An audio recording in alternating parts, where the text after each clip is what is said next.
à tous et toutes, j'espère que vous allez tous et toutes du mieux possible.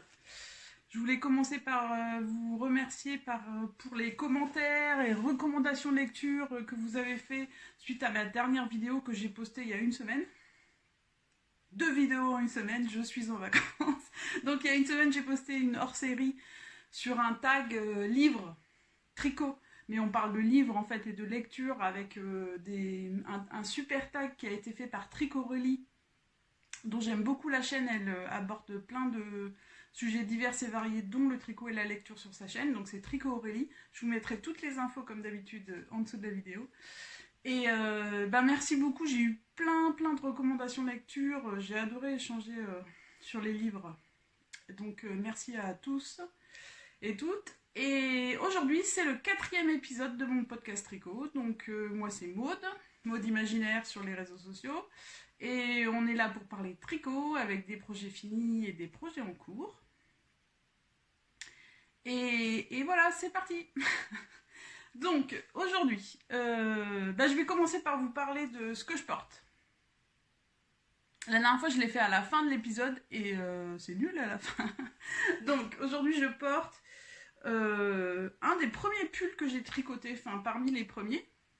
Et c'est le modèle Herbine de Isabelle Kramer que j'aime beaucoup.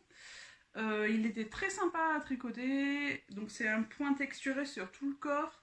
C'est un raglan avec... j'aime bien la forme de son raglan. Il y a aussi des fausses coutures sur les côtés. Et en dessous des... on le voit plus trop là. En dessous des manches aussi. Il y a plein de petits détails sympas dans ce pull. Le point texturé, en fait, pour chaque taille, elle détaillait hyper bien les jonctions, etc. Je m'en souviens encore, c'était vraiment simple à aborder pour la partie tricot. Je l'aime beaucoup, je le porte énormément. Vous voyez, il bouloche un peu. Donc la laine, c'est de la laine qui est un fil cheval blanc. C'est un fil que j'aime beaucoup, qui est un fil recyclé. Et c'est la qualité triade.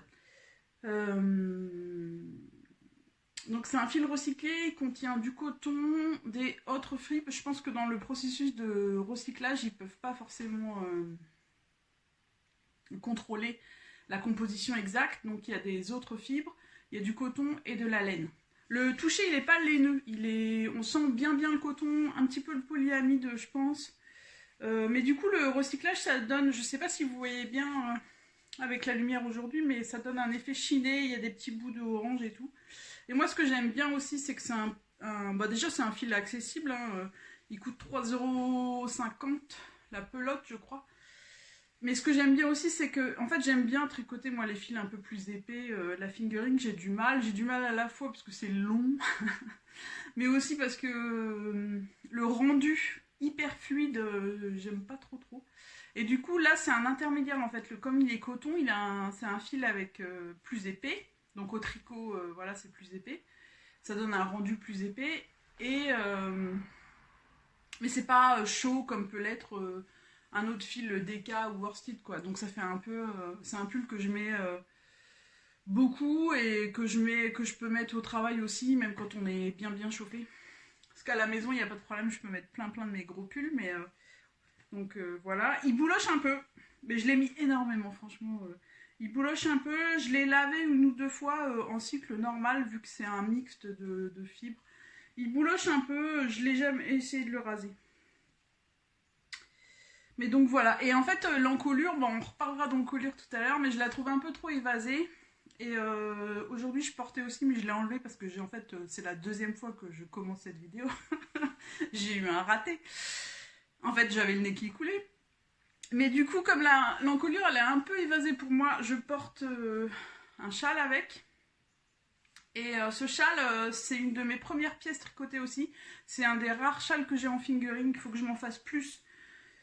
J'en ai quasiment... j'ai que celui-là, je pense. Et c'est le modèle Lucky Charm de Melody Hoffman, qui est un modèle avec un point comme ça sur la bordure qu'elle a repris dans d'autres modèles. C'est un châle triangulaire. Finalement, je crois que c'est les triangulaires que je préfère porter, moi. Et voilà, moi, ce que je préfère dans les châles, c'est les textures. Et donc voilà, j'ai été servie. La laine, c'est la laine d'une teinturière qui ne teint plus. C'était Purple Laine. Et En fait, c'est marrant parce que c'est une de mes premières pièces tricotées. Donc, je remets mon châle. Et c'était un kit. C'était l'été 2017 quand je me suis lancée. Je me suis dit, allez, j'étais à la maison et je me suis lancée sérieusement dans le tricot.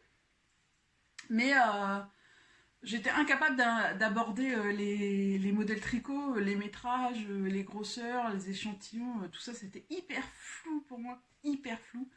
Et du coup, ben en fait, je tricote plus beaucoup de kits, mais là, un kit, ben, j'ai pris un kit, je me suis dit ok, elle a pensé tout ça pour moi. Et c'était une des premières pièces. Après, c'est venu assez vite.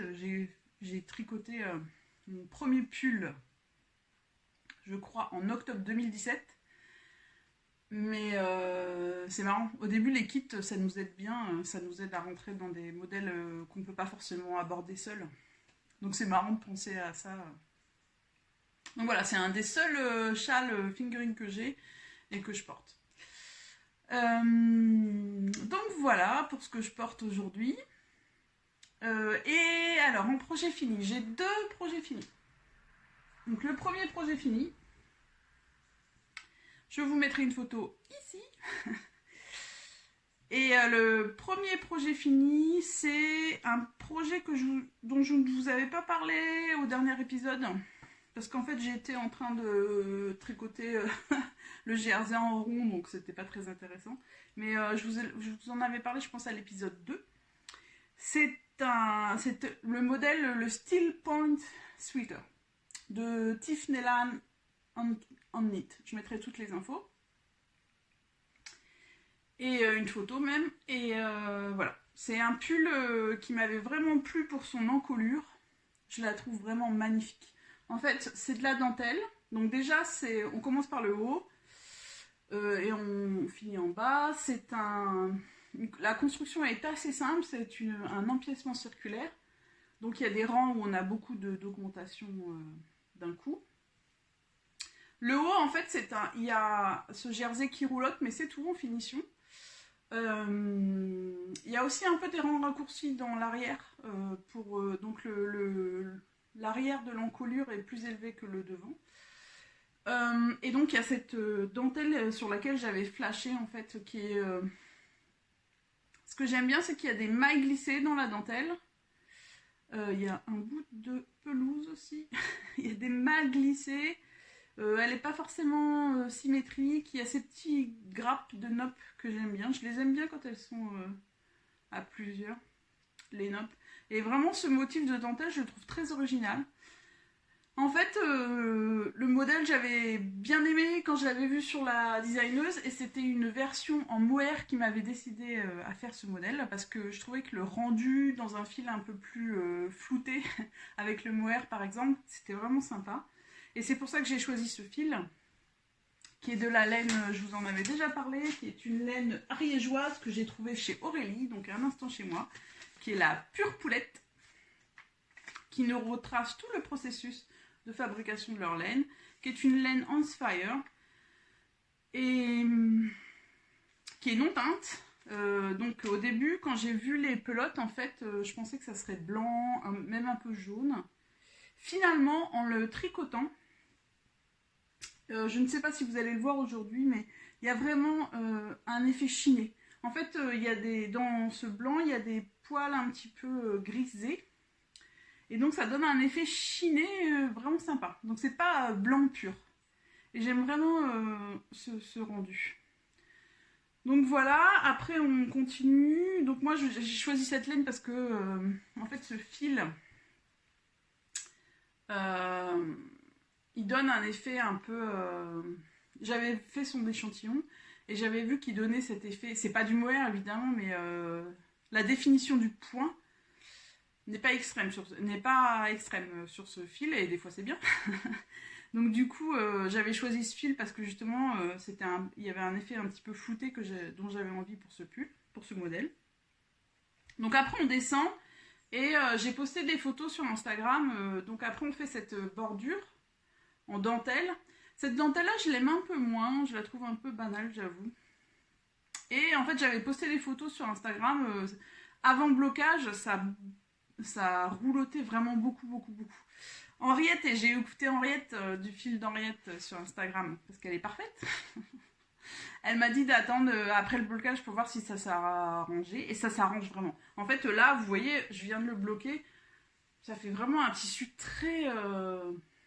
C'est une laine, je dirais pas qu'elle gonfle au bouclage, parce qu'en fait, tout à l'heure on va parler de la Cyrano, c'est vrai que la Cyrano elle est dodue, elle est ronde, etc. C'est pas un gonflant, mais les fibres s'entremêlent vraiment au blocage avec le lavage, etc. Donc ça prend de la place en fait. Ça gonfle pas forcément, mais ça prend de la place, je sais pas comment exprimer ça. C'est vraiment pas les mêmes fils que la Cyrano. C'est pas rond, quoi, c'est pas un fil rond, mais ça prend de la place, et c'est vrai qu'au blocage, ça a donné un tissu vraiment très plat. Donc, ça roulotte moins à l'extrémité du pull. Mais franchement, je sais pas si j'ai envie de garder cette extrémité ou faire des côtes. Je vais le porter un peu. En fait, sur le modèle, elle fait une version beaucoup plus courte. Moi, une des modifications que j'ai faites, c'est que j'ai fait un corps beaucoup plus long. J'ai fait entre le bas de l'emmanchure et le bas, là, je pense qu'il y a 40 cm à peu près. J'ai rajouté aussi des rangs raccourcis dans le dos. En fait, maintenant, quand je vois qu'il n'y a pas de rangs raccourcis, il y en avait un petit peu dans l'encolure, mais pas beaucoup. J'en rajoute souvent après la séparation des manches et du corps. J'en rajoute juste après ou plus bas dans le corps pour pas que le dos du pull remonte. Donc il y a 40 cm, et donc sur sa version, ce que je voulais dire, c'est que sur sa version crop, la dentelle elle arrive presque au-dessus de la taille, donc ça donne un effet un peu différent. Là moi je trouve que je fais un peu de sapin de Noël. Je vais essayer de vous le passer tout à l'heure.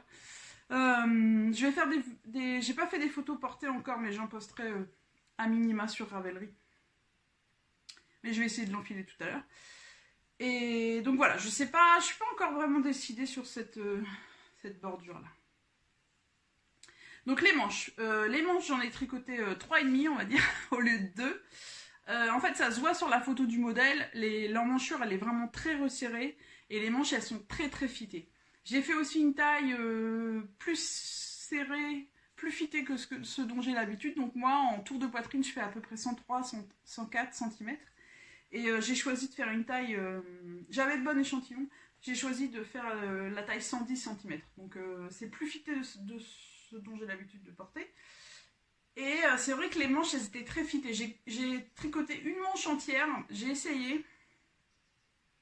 Ça passait, hein, mais c'était serré, mais en fait le tissu il était un petit peu détendu. Donc ça me plaisait pas trop, donc j'ai repris toute cette manche. J'ai détricoté, j'ai repris. Donc en fait ce que j'ai fait, c'est que sous l'emmanchure là, vous savez, on vous dit, donc ça commence par le haut, et donc j'avais laissé des mailles en attente. Et après on vous dit reprendre, si je me souviens bien dans ce modèle, pour cette taille là, c'était reprendre 6 mailles. Mais moi ce que je fais généralement, j'ai appris ça dans un modèle de Marie-Amélie, et depuis je le fais tout le temps. En fait j'ai adapté sa technique, mais la base c'est dans un modèle de Marie-Amélie que je l'ai trouvé. En fait je mets un marqueur, je reprends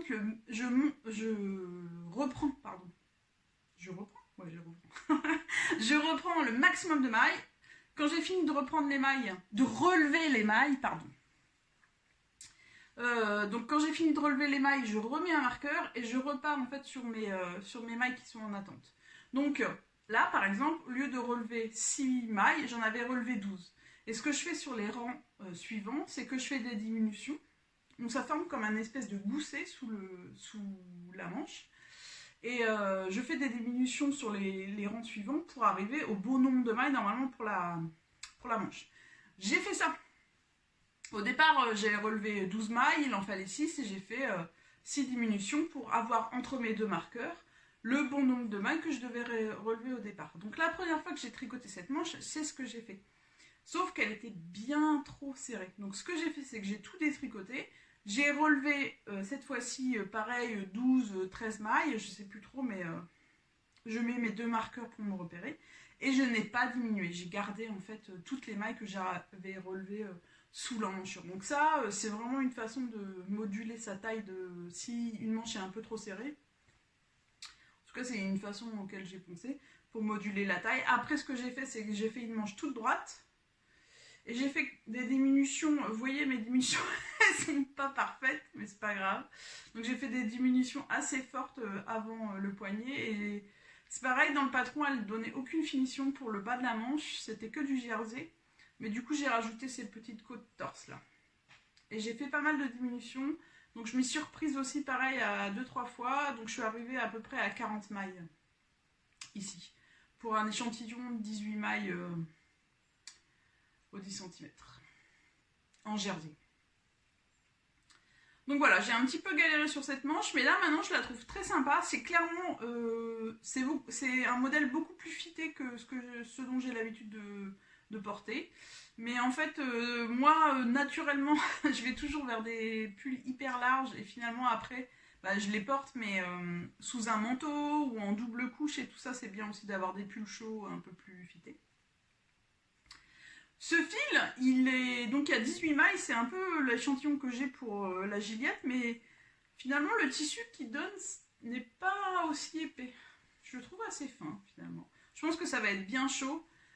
J'adore le rendu de cette dentelle, le rendu de la dentelle avec des laines comme ça, un peu rustiques, j'adore. J'adore aussi le chiné. Je vous ai dit, c'est une laine que j'ai trouvée chez Aurélie et en fait j'avais commandé 5 fois 100 grammes, j'ai utilisé que 4 fois 100 grammes et les 100 grammes sont à 6,50 €. Donc c'est vraiment pas cher. Elle a plusieurs tailles de fil dans sa boutique. Donc voilà ce que je peux dire. Je pense que j'ai dit tout ce que je devais dire sur ce pull. Voilà, je sais pas si je garde ça. Vous en pensez quoi? Vous garderez cette finition ou je mets des côtes comme sur les manches là? Je sais pas, j'ai pas encore décidé. Franchement, j'ai pas du tout décidé encore. Je suis un petit peu perplexe sur cette finition comme ça. Je vous montre ce que ça donne parce que je n'ai pas encore fait de photo portée. Donc voilà, c'est un modèle qui est quand même bien plus fité que ce dont j'ai l'habitude de porter, mais c'est sympa. L'encolure, vraiment, c'est le truc qui m'a plu dans le pull et je le trouve super chouette. C'est assez fité au niveau corps. Vous voyez les manches du coup, avec 6 mailles de plus, voilà ce que ça donne. Elles sont quand même un peu fitées. Elles étaient vraiment trop tendues. Et donc en bas, ça fait un petit effet. Donc voilà, je le trouve super sympa. Vraiment sympa. C'est juste cette finition là. Je sais pas si je la garde ou pas. Cette finition en bas du corps. Je sais pas.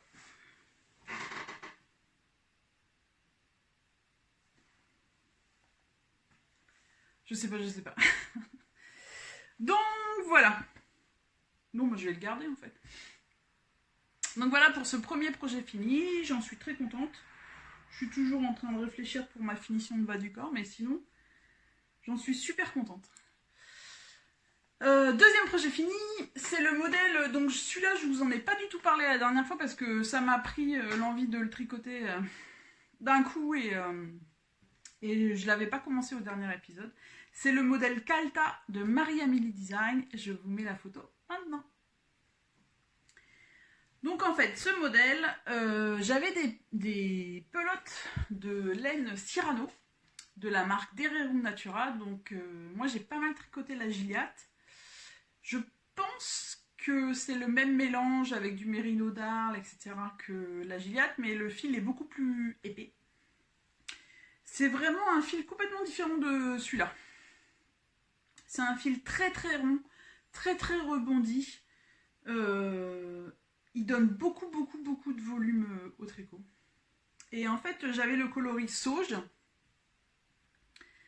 Depuis, je crois, je sais pas si ça fait 2 ou 3 ans que j'avais ces pelotes en réserve. Et j'attendais, en fait je les avais achetées pour un modèle, mais finalement juste avant de le faire, j'avais plus envie de le tricoter. Et du coup, ben voilà, les pelotes attendaient dans mon stock depuis un moment et j'avais pas de déclic sur un modèle. Et quand le pull Calta est sorti, j'ai eu le déclic et du coup, hop, j'ai foncé. En plus, j'avais envie d'un projet un peu rapide. J'adore les gros pulls, moi j'adore vraiment les gros pulls. J'en porte beaucoup à la maison et à la campagne et tout. Donc ça m'a fait super plaisir de tricoter ces grosses pelotes. Et donc le modèle Calta, il se caractérise par cet empiècement circulaire. Donc c'est aussi une construction d'empiècement circulaire qui est vraiment très simple. Et il se caractérise par cet empiècement et ce point, qui est en fait le point papillon. Si vous allez sur... Donc dans le modèle, elle donne des instructions écrites et elle indique aussi un tuto vidéo, mais sur YouTube, en fait, du coup, j'ai tapé, il y en a plein de tutos vidéo différents pour ce point, qui est le point papillon, qui est simple. Moi, j'aime bien vraiment tricoter ce genre de choses. En fait, c'est un point sur 8 rangs, si je dis pas de bêtises. Donc là, je peux vous en parler parce que vous trouvez les explications de partout. C'est un point sur 8 rangs, vous faites glisser des mailles en fait, et en fait après vous tricotez, vous allez tricoter une maille en passant sous les mailles glissées les rangs d'avant. Et ce que j'aime bien, c'est que c'est un point sympa à tricoter et on se repère bien en fait dans le tricot. On n'est jamais perdu, etc. Et donc du coup ça fait un point intéressant, mais c'est vraiment très simple à tricoter quoi. Et donc c'est ce que je vous disais, moi je l'ai tricoté, j'ai utilisé la même laine et le même coloris que Marie-Amélie. J'ai pas fait exprès, mais du coup c'est la même laine. Et du coup avec cette laine Cyrano, ça donne vraiment, je sais pas, c'est presque un effet volume quoi. Il y a presque un effet 3D là, dans ce point. Il y a Philomène21 sur Instagram, qui a aussi s'est lancée dans le Calta tout de suite. Et elle a pris une laine qui a un peu d'alpaga, je pense. Et c'est une laine qui, du coup, a à peu près le même échantillon. Mais c'est pas du tout le même rendu parce que c'est un fil beaucoup plus souple, beaucoup plus mou. Donc du coup, on n'a pas cet effet volume, mais l'effet qu'elle a, je trouve ça hyper intéressant aussi parce que ça fait un espèce de tressage en fait dans l'empiècement et je trouve ça super joli. Donc voilà, cet empiècement, c'était bien sympa. Après... on laisse les manches en attente. Pour la taille, là, j'ai rien changé du tout. On remonte des mailles, on fait des petites diminutions aussi, comme je vous ai indiqué tout à l'heure, pour pas avoir de trous sous les emmanchures. Après, je sais plus ce qu'elle indique, mais moi j'ai tricoté 40 cm, comme j'ai l'habitude. Et voilà, c'est des côtes en bas. Moi j'ai fait ce rabattage qui n'est pas le plus joli, c'est vrai. Mais en fait, moi, je casse beaucoup mes rabattages. Donc maintenant, je fais ce rabattage souple qui gondole un peu. C'est clair, ça gondole un peu, mais j'ai pas réussi à le casser encore. Et le rabattage que je préfère, c'est le rabattage à l'aiguille. Il est vraiment superbe, mais j'ai réussi à le casser. Donc voilà, il y a aussi ce petit détail sur les... Donc en fait, c'est des longues côtes. C'est des manches toutes droites aussi. Et c'est des longues côtes de 10 cm. Et juste avant les côtes, on refait ce point papillon. Que je trouve super joli, quoi. Ça donne un super effet sur ces manches.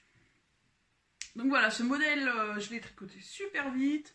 Je trouve qu'il est plutôt simple à tricoter. Parce que la construction, voilà, c'est du haut en bas. Empiècement circulaire avec des rangs avec beaucoup d'augmentation. Ce point, je vous dis, on se repère bien, etc. Le seul petit truc où je suis pas trop... Je suis mitigée, mais en plus je suis mitigée et je m'en veux un peu parce que j'aurais pu anticiper la chose. En fait, j'ai un échantillon, j'ai utilisé les mêmes aiguilles que Marie-Amélie, donc les aiguilles 5,5, et j'obtiens un échantillon de 14 mailles. Elle obtient un échantillon de 15 mailles parce qu'elle tricote beaucoup plus serré que moi. Je le sais. Et j'ai quand même fait... donc j'ai quand même tricoté en 5,5. Donc en 5, je pense qu'avec ce fil, on peut monter en 6, même avec ma façon de tricoter, assez facilement, parce que c'est un fil bien épais quand même. Ça donne un tissu hyper dense en 5,5. Donc j'ai tricoté en 5,5. Et en fait, j'ai choisi la taille 110, mais j'ai pas mesuré. Est-ce que j'ai mon mètre? Je vais mesurer, mais je pense que ça fait plus que 110.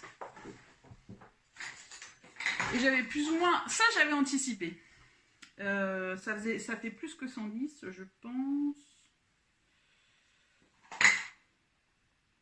Alors, je mesure n'importe comment, là. Mais là, j'ai une taille 120 cm au moins. En fait, j'avais anticipé parce qu'elle a 15 mailles et moi 14. Je sais que je tricote beaucoup plus large qu'elle. Donc, en utilisant les mêmes aiguilles, et ben, si, j'ai pris la taille 110 pour avoir entre 115 et 120 au niveau de la poitrine. Donc ça, j'avais anticipé et je suis super contente de la taille. Parce que c'est un gros pull, j'ai envie d'être bien dedans et tout ça. Mais en fait, du coup, et ça a un peu amplifié la chose, c'est une encolure assez large. Je vais vous le passer. C'est pas hyper large, mais sur le modèle de Marie-Amélie, sur le, comment on dit, le prototype, et ben on voit que c'est assez, c'est pas une encolure ras du cou. Et je sais qu'il y a plein de gens qui aiment bien les encolures assez larges. Moi, je suis plutôt team encolure resserrée. Et en fait, le fait que j'ai pas le même, que j'ai un échantillon beaucoup plus large qu'elle et que j'ai utilisé la même, enfin que j'ai pas changé ma taille, etc. Ça fait que ça a un peu amplifié cette encolure large. Et ce qui m'embête, c'est que j'aurais pu, bon ça va, je vais le porter avec un. Franchement, il y a aucun. Vous voyez, on voit mon t-shirt. Parce que je suis team feignasse en fait. Je veux des cols resserrés comme ça. Je n'ai pas à penser au t-shirt que je mets en dessous. Mais on voit mon t-shirt quoi. C'est pas hyper large, ça baille même pas sur les épaules et tout. Je veux dire, on est dans le détail là. Hein. Mais en fait, j'aurais pu faire une encolure en enlevant 10 mailles, faire peut-être un peu plus de côte et juste faire un rang avec plein d'augmentations pour retomber sur le bon nombre de mailles pour mon empiècement. C'est une modification simple pour avoir une encolure plus resserrée et j'aurais pu l'anticiper.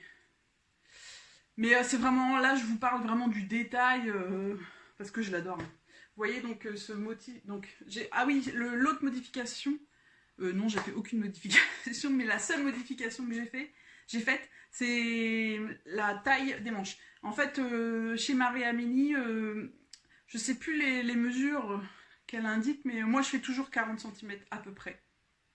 Et là, j'ai diminué mes manches de 8 cm par rapport aux mesures qu'elle donne dans son patron. Mais elle indique en fait, par exemple, elle dit, vous pouvez tricoter 32 cm et commencer le motif papillon, puis les côtes, ou la taille que vous voulez pour la manche, moins 15 cm. Donc c'est ce que j'ai fait, et en fait, j'ai commencé le motif papillon à 25 cm au lieu de 32 cm. Parce que je sais que moi, je préfère les manches un peu... Donc là, vous voyez, quand les côtes sont dépliées, je suis même après le poignet. J'aurais tendance à les porter un petit peu repliées comme ça quand je travaille ou quand je fais des choses, mais je peux les mettre comme ça aussi. Et ça me recouvre bien le poignet. Et j'ai ce motif-là. Donc en fait, c'est des manches toutes droites. Il n'y a pas de diminution. Et donc, on fait le motif et après, on diminue juste avant les côtes. C'est super joli. Le motif, il va vraiment bien là, juste avant les manches. Donc du coup, avec ma laine Cyrano, à nouveau, ça gonfle pas mal. Ça fait un effet un peu treillis, je sais pas. Mais il est vraiment joli. Donc voilà, le seul petit truc, et je m'en veux un peu de ne pas avoir anticipé, parce que je vous dis, avec cette petite modification simple, j'aurais pu avoir une encolure un peu plus resserrée. Mais encore, hein, à nouveau, c'est vraiment un détail, quoi. Je pense que l'encolure, elle est un peu plus resserrée dans le prototype de Marie-Amélie, parce que son échantillon est différent. Et c'est vraiment un détail. Ah oui, sinon, on voit pas mal les rangs raccourcis. Donc cette laine, c'est vraiment deux fils complètement différents. Entre le fil Handfire, là, qui est très chaud aussi, etc. Mais c'est vraiment deux fils complètement différents. Et donc, il est hyper rebondi. Et la définition des points est hyper bonne, pour le coup, là. Et du coup, il a les défauts de ses qualités, c'est-à-dire qu'on voit un peu tous les défauts, je trouve. Donc du coup, dans les rangs raccourcis, vous savez, en raccourci, des fois, on n'a pas la même tension quand on tricote à l'envers ou à l'endroit. Et on les voit pas mal, les rangs raccourcis. Bon, après blocage, on les voit un peu moins. Moi, ça me perturbe pas. Franchement. Moi, ça me perturbe pas plus que ça. J'aurais pu changer de... Moi, ce que je fais en raccourci, je me pose même plus la question. Maintenant, je fais des mailles doubles. Je sais qu'il y a plein de techniques différentes, j'aurais pu changer, etc. Mais ça me perturbe vraiment pas plus que ça. Donc voilà. Je sais pas si vous le voyez bien là. Je mettrai des photos portées sur mon Ravelry et sur mon Instagram. Mais voilà, mon pull Calta. Qui est super joli. Ensuite, mes encours. Et ben mes encours, il y a les encours que j'avais la dernière fois. L'encours que j'ai le plus avancé peut-être, c'est mes chaussettes. Donc je fais les chaussettes... comment elles s'appellent ces chaussettes? C'est les chaussettes Wooland, c'est un patron de Mélise. Et j'avais à peine commencé la dernière fois. Il y a encore des kits, en fait, vous pouvez acheter le kit des chaussettes pour soutenir l'association Wooland. Et il y a encore des kits sur le site avec plein d'associations possibles. Sur le site d'Aurélie. Donc en fait moi j'avais choisi ce combo de couleurs. Et voilà ce que ça donne. La dernière fois j'étais à peine dans les côtes. Et en fait j'ai passé mon dimanche... j'étais à fond. Donc je vous avais dit la dernière fois que j'avais du mal à tricoter des chaussettes. Ça me fait mal aux mains. Et j'ai l'impression que ce fil, il me fait pas mal aux mains. J'ai essayé d'analyser moins mal aux mains. J'ai essayé d'analyser pourquoi des fois j'ai mal aux mains quand je tricote des chaussettes et pourquoi j'ai moins mal. Ce fil, je sais pas si vous allez voir, mais il est poilu. Il est hyper doux. Hein. Enfin, franchement, c'est une bonne alternative. C'est une laine à chaussettes. C'est la laine à chaussettes Lang. Est-ce que je retrouve le nom exact ?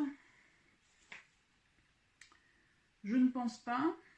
Mais c'est la laine à chaussettes Lang. Je mettrai l'info exacte sous la vidéo. Donc c'est une bonne alternative si vous voulez du fingering pour un pull. Il y a plein de coloris et c'est hyper doux. Hein. C'est vraiment pas une laine à chaussettes rugueuse. J'ai déjà tricoté la laine à chaussettes cheval blanc justement là. Mais ça, je veux dire, ça n'a rien à voir. Hein. Donc c'est hyper doux. Mais elle est poilue un peu. Et du coup, du fait qu'elle soit poilue, ça accroche plus sur mes aiguilles. Et du coup, ça glisse moins. Parce que moi, je pense qu'une des choses qui me fait mal aux mains quand je tricote des chaussettes, c'est que ça glisse beaucoup sur mes aiguilles. Et du coup, je retiens mes mailles et je me crispe. Et du coup, ça me fait mal. Et là, en fait, j'ai tricoté toute la journée du dimanche, après le podcast, la dernière fois, sur mes chaussettes. Donc, j'ai fait tout ça. J'étais à fond, j'étais partie dans mon motif. Et j'ai pas eu mal, hein, donc j'étais hyper contente. Et je me dis que c'est aussi parce qu'il y a un motif. Parce que les chaussettes que j'avais essayé de tricoter, c'était des chaussettes vanilla sock, donc juste en jersey. Et j'ai l'impression que quand je fais juste du jersey endroit, je l'ai déjà vu sur des pulls en fingering. Tant qu'on est dans l'empiècement où il y a des motifs, j'ai pas mal. Et quand on est dans le jersey endroit du corps, pardon, ben j'ai mal. Parce que je me crispe, je sais pas, je m'énerve, je sais pas. Donc voilà, mais je pense que quand même, ce fil, j'en reprendrai. Parce que déjà, il est super doux, il y a plein de coloris, il est pas cher, etc. Et vous savez, c'est les fils, à l'intérieur, il y a la bobine, là. Je vais détruire un truc. Il y a la bobine pour renforcer les talons, etc. De la même couleur. Et je pense que du coup j'étais hyper contente quand même parce que je me dis que ce fil il me conviendra bien comme j'ai envie de faire plus de chaussettes. Je pense que c'est un fil qui me fait pas trop mal aux mains. Et donc j'ai fait ce motif là qui représente les montagnes. J'ai pas respecté les changements de couleur mais elle le dit bien Mélise dans son patron que on fait ce qu'on veut. Hein. Mais voilà, j'étais super contente du rendu. Ce point il est vraiment super sympa à tricoter, c'est pareil en fait c'est un peu comme ce point là, c'est-à-dire que vous repérez facilement, vous n'avez pas besoin d'être sur les explications tout le temps quand vous tricotez et en même temps ça rythme le tricot, je trouve ça vachement sympa. J'ai un peu traîné sur Ravelry dernièrement et il y a pas mal modèle de couverture gratuite avec ce type de point. C'est le point chevron, non? Je crois que c'est le point chevron. Et j'ai vu un châle aussi en triangulaire mais asymétrique avec ce type de point. Je pense que pour des restes, je mettrai la référence en dessous. Mais je retiens ce châle parce que je me dis que c'est vraiment sympa les rayures et les changements de couleur. Et je me dis que ce châle avec des restes de fingering, ça peut être bien sympa. Donc voilà, j'étais dans le talon, j'ai fait ça en une journée, puis depuis j'ai pas repris. Parce que j'ai tricoté plein d'autres choses. Donc voilà mes chaussettes, je suis super contente et vous pouvez toujours les trouver si vous avez pour soutenir l'association Wooland qui nous ont fait un beau festival notamment et plein d'autres choses. Vous pouvez les trouver sur le site d'Aurélie. Donc mon autre en cours, et ben c'est l'Atlantica qui était dans le pom-pom dont je vous ai parlé la dernière fois. Donc dans la dernière, le dernier numéro pom-pom, c'est un modèle de Yarnflex Audrey Borrego. Je le tricote dans cette laine finlandaise avec ce jaune éclatant.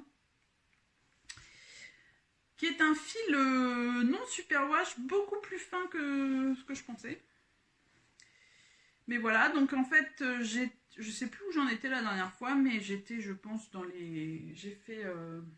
Donc il y a 10 cm, on commence par le bas, et on monte. Et on commence par 10 cm de côte. J'ai fait mes 10 cm de côte.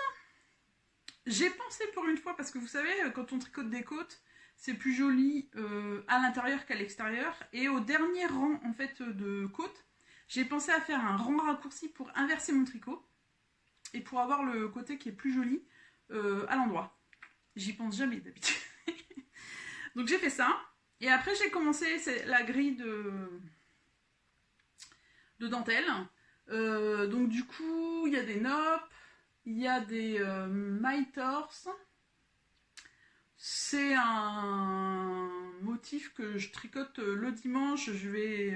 Donc on fait un cal et merci à tous et toutes pour vos participations, c'est vraiment chouette, il y a plein de laines différentes, vraiment. Vous pouvez aller voir sur Instagram si vous voulez voir les différentes versions avec l'hashtag Atlantical. Et donc sur Ravelry il y a un forum et il y a vraiment des super chouettes versions avec plein de laines différentes. Il y a même une version là récente avec un mélange mohair et ça rend super bien. Donc merci à tous et toutes pour votre participation. Et moi je le prends tranquille, je fais une session de temps en temps le week-end. Ces derniers temps j'étais extrêmement fatiguée le soir. J'ai beaucoup bossé, mais voilà, je vais continuer tranquillement. La dentelle, oui bien sûr c'est une dentelle où il faut avoir le nez sur la grille. Et en ce moment, mais quand je vous dis que je suis très fatiguée, c'est-à-dire qu'en ce moment je pars de la maison à 7h30, je rentre à 8h30. Je mange et je suis comme ça sur le canapé. J'ai du mal à faire du jersey en droit. Donc oui, je n'arrive pas à tricoter ça le soir en ce moment. Mais franchement, c'est pas non plus une dentelle... elle en jette. Moi, j'adore les dentelles avec les mitors en fait. J'essaye d'analyser ce que j'aime et j'aime pas dans les dentelles. Parce qu'il y a des fois, j'adore les dentelles et des fois, j'aime pas les dentelles. Et là, je pense que c'est les mitors. Elle en fait beaucoup, Audrey, des motifs... avec des mitors, et je pense que c'est les mitors que j'aime bien. Et j'ai aussi choisi une couleur qui pète parce que j'aime bien casser un peu le code de la dentelle et d'utiliser des couleurs qui pètent un peu. Mélisse a fini sa version, je pense à ça parce qu'elle l'a fait en orange. Elle a pris un fil boucle laine et elle est magnifique, elle a déjà fini sa version. Mais moi, voilà, j'y vais tranquillo, je vais y arriver. Et mon dernier en cours, c'est aussi un cal, et vous pouvez suivre ce qui se passe pour ce cal avec l'hashtag sur Instagram cal Enchanted Spring. On a choisi cet hashtag parce qu'il n'était pas utilisé, mais je l'ai déjà dit et je le redis, c'est pour tous les modèles Enchanted de Armelle. Donc maintenant elle s'appelle sur Instagram Dream with Chocolat. Et elle a sorti récemment un nouveau modèle aussi de toute cette collection Enchanted qui est le cardigan, donc une veste. Mais bien sûr, vous pouvez venir et faire la veste. Alors c'est pareil, merci à tous et toutes pour vos participations. Vous pouvez aller voir l'hashtag. Il y a aussi un forum Ravelry avec déjà beaucoup de versions finies. Certaines personnes ont fait la capeline et le pull et tout. Merci, c'est vraiment super. J'adore ce modèle. Il y a plein de variations possibles. Donc c'est le modèle... Est-ce que je l'ai dit? C'est pas sûr. C'est le modèle Enchanted Forest ou Enchanted Spring. Ou je crois que le cardigan, il s'appelle Enchanted Garden de la designeuse Armelle. Dreams with Chocolat maintenant. Moi, je le tricote avec ces superbes couleurs. Je me suis lancée dans un combo de couleurs dont j'ai pas l'habitude, assez foncé, de chez La Louve dans les Bois. Je suis super contente de cette couleur. Et je viens de le reprendre. Donc là, je l'avais un petit peu mis de côté aussi parce que j'étais en fait dans mes autres en cours. Mais là, je viens de le reprendre. Je suis au rang 50 sur 68 pour l'empiècement. Donc, c'est un empiècement avec des mailles glissées. Alors, je voulais parler de ces mailles glissées parce que du coup, dans le cadre du CAL, il y a plusieurs personnes qui m'ont contacté. Et certaines personnes... moi, j'avais déjà tricoté l'Enchanted Forest, pardon.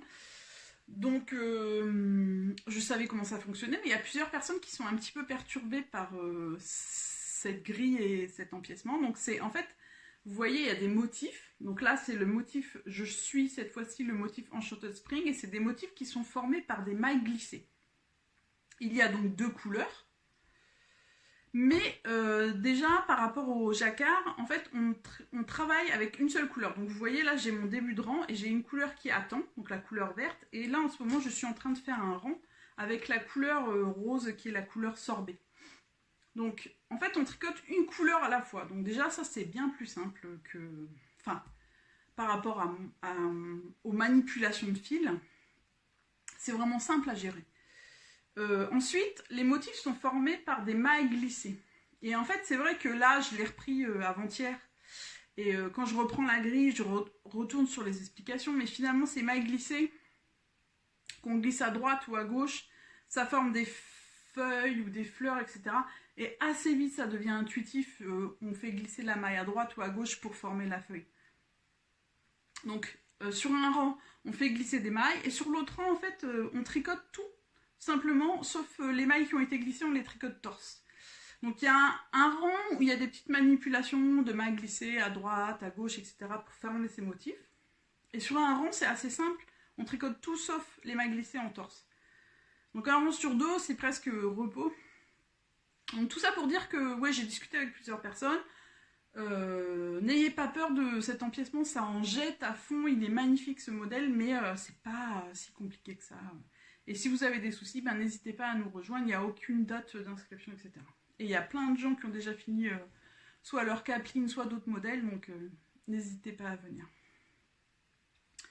Donc voilà, je crois que c'est tout pour aujourd'hui. Je vous parle jamais de mes futurs projets parce que moi j'ai toujours plein... Ah, j'ai oublié un truc hyper important. Donc je vais faire une petite pause. Mais en futur projet... Je vous en parle jamais parce que moi je change toujours 15 000 fois d'avis. Et là, juste pour rigoler, on va voir si ça marche. Il faut que je tricote plus d'accessoires parce que j'ai plein de pulls. Enfin, plein, n'exagérons rien. Mais j'ai pas de bonnet. C'est quoi cette tricoteuse sans bonnet, quoi? Je m'énerve moi-même à avoir des... En fait, j'ai un bonnet, mais je l'aime pas du tout. Enfin bon, bref, il faut que je tricote des accessoires. On va voir si ça marche. Si au prochain épisode de podcast, j'aurai des accessoires parce que je ne sais pas pourquoi. J'aime bien tricoter des accessoires, hein, mais j'ai toujours l'impulsion de tricoter des pulls. Je fais une petite pause.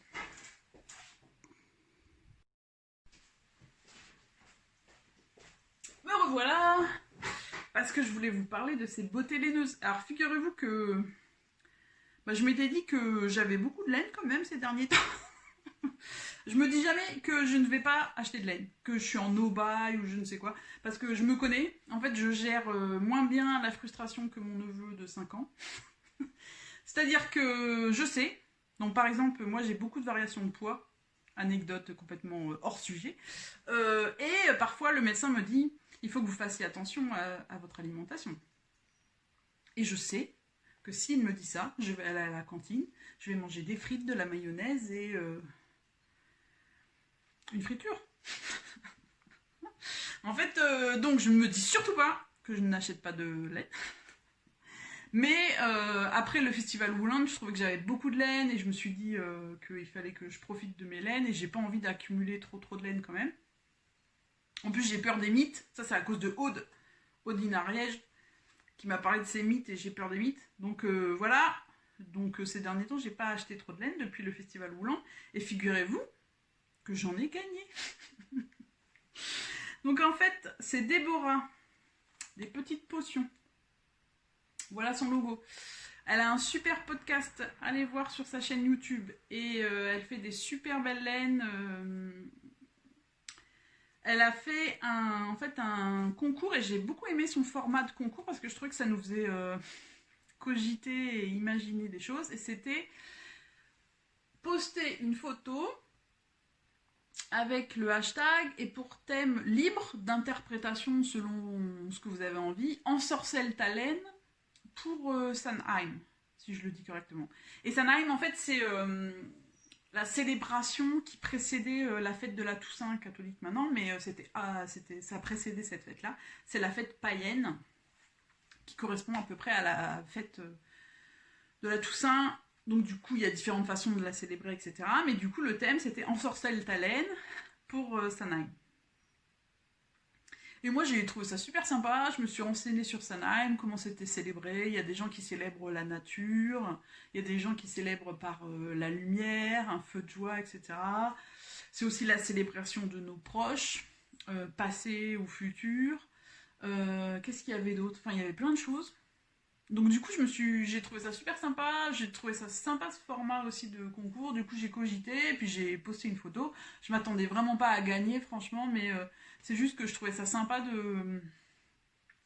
d'imaginer quelque chose sur Ensorcelle ta laine. D'ailleurs, vous pouvez aller voir le hashtag sur Instagram. Il y a des photos super sympas qui ont été faites. Et figurez-vous que Déborah a choisi ma photo. Donc il y a Eliane aussi qui a gagné des lots. Et sa photo était super jolie, j'étais hyper touchée, j'ai dit à Déborah, merci. En plus, quand elle a annoncé les résultats du concours, je lui ai dit, c'était une journée particulièrement triste et nulle, et voilà, j'en pleure. Et elle m'annonce, donc au début je lui ai pas dit, mais après quand on a échangé pour les lots, elle m'annonce le résultat du concours ce jour-là, et j'étais hyper touchée, ça m'a fait du bien. Enfin donc, merci beaucoup Déborah pour ton idée de concours et pour ces beautés laineuses. Et donc, le lot du concours, donc moi qui ne voulais plus avoir de laine, j'en gagne. C'était, on pouvait choisir dans sa boutique une laine lace, mohair ou suri et une laine sock ou fingereel, quoi. Donc j'ai pris cette laine sock qui est Feather's Dream, donc c'est une laine... pour faire des chaussettes. Je la trouve bien rebondie et elle est complètement psychédélique, donc j'espère bien faire des chaussettes super sympas avec. Et sinon on pouvait choisir une lace et je ne vais jamais vers ce genre de... je vous dis, ça ressemble un peu je trouve. Ces derniers temps je vais un peu plus vers ce genre de teinte et je faisais confiance à Déborah parce que Célène en fait elle a beaucoup de profondeur dans ses couleurs etc. et j'aime beaucoup. Mais naturellement, je vais pas vers ce genre de coloris. Mais là, du coup, en plus, c'était le coloris... donc, c'est de la Suri que j'ai pris. Et le coloris, c'est Samhain Night. Donc, du coup, je trouvais ça sympa de prendre le même thème que le concours. Mais c'est pas pour ça que je l'ai choisi. J'ai choisi parce que c'est un espèce de prune avec beaucoup de profondeur et de nuances. Donc j'ai réfléchi à ce que je vais faire avec. J'ai essayé de la tricoter seule, mais j'arrive pas trop à tricoter Au début, je voulais faire un châle et la tricoter seule. J'arrive pas trop à tricoter la cerise seule. Je sais que ça se fait, hein, mais j'y arrive pas trop. Mais du coup, je vous dirai, je sais pas ce que je vais faire encore avec. J'ai plein d'idées. Soit je la double en fait avec de la super soft pour faire un châle, ou pour faire... Il y a un modèle qui a sorti Nadia NCL Knit, Nadia Creation, avec un petit haut en fait en V et sans manche, et j'aime bien ce genre de pièces. J'en porte beaucoup et j'en ai pas de tricoté. Donc peut-être que je doublerai avec la Super Soft pour faire ce modèle, mais rien n'est sûr. Donc voilà, je voulais parler du super concours hein, de Déborah. Merci beaucoup. Merci à vous d'être arrivés jusque-là. Merci pour vos commentaires. N'hésitez pas à me raconter si vous avez tricoté les mêmes modèles ou pas, ou si vous aimez les encolures resserrés ou larges. Ah oui, je voulais vous demander aussi, j'ai envie de tricoter en projet futur, une veste en lopi, je pense, parce que je pense que c'est une des laines les plus chaudes et les plus, qui me semblent les plus résistantes aussi au vent et à la pluie. Donc j'avais envie de tricoter en lopi une veste, mais une veste manteau. Donc moi j'habite dans le sud-ouest et c'est vrai que dans le sud-ouest il y a des, enfin il y a en janvier ça caille hein, quand même, on a des fois de la neige et tout. Mais sinon je me vois bien mettre un manteau en lopi.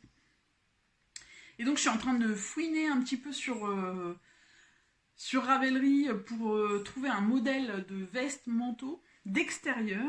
Et j'ai pensé à... Mais j'ai pas trouvé mon bonheur encore. Donc si vous avez des idées de modèles, je suis preneuse. Je veux bien que vous m'indiquiez des modèles. Donc voilà, merci. Merci beaucoup. À bientôt. Prenez soin de vous. Tricotez bien. Amusez-vous bien. À bientôt.